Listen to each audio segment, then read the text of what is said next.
Pursuing the arts, it really is challenging, but it's probably the best way to express myself and my emotions. I mean, any form of art. Being an artist really can be inspiring. I really can't imagine a life without any of these art forms. They truly have become a huge part of who I am as a person and can be a great way to escape reality.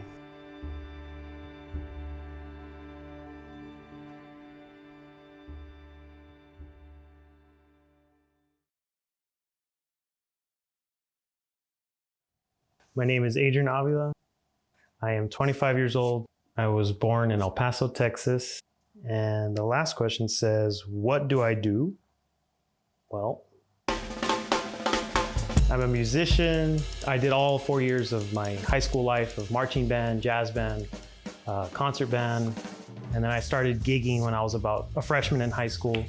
And then still a little bit as well when I was in college, and some studio work, and that's pretty much about it. Yeah. Slash artist. I would say I probably have about 90 canvases. Tell us your background in painting.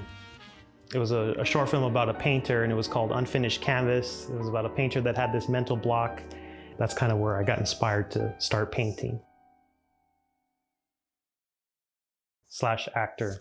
Briefly tell us your background in acting. Well, it actually started with a short film that my buddies and I did. It was like an action short film.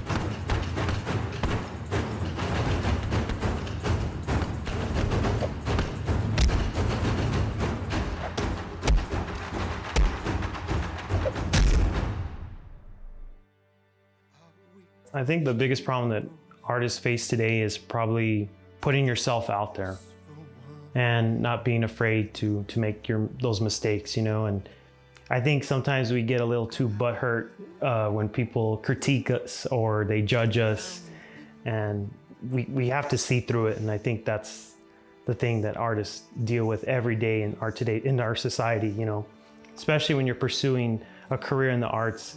You know, when I tell my parents this, or I tell a stranger, and yeah, like describing it to someone sometimes, like they kind of fully don't get what I'm telling them. But I feel like in the end, they kind of they always have the same response. They're like, oh, that's good, that's great, you know, keep up the good work. But it's like, they don't get it, you know. I would say advice is probably just stick to what you know. And you know, I know there's a lot of people that have a lot of different things, you know, or they like to multitask on a lot of different other projects, which is good, you know. But I think in the end, just do what you love doing, you know, and don't stop, you know. And I think it's important to have that freedom in your creativity, you know. I don't think anybody should tell you, oh, you shouldn't be this way to create something. You know who you are, like, you know what you're capable of. And I think that's the key, you know. The key is to be in the moment and to feel and to have that passion and to not overthink. And I think when you start to overthink, I think in my experience, like, I tend to like start to make mistakes.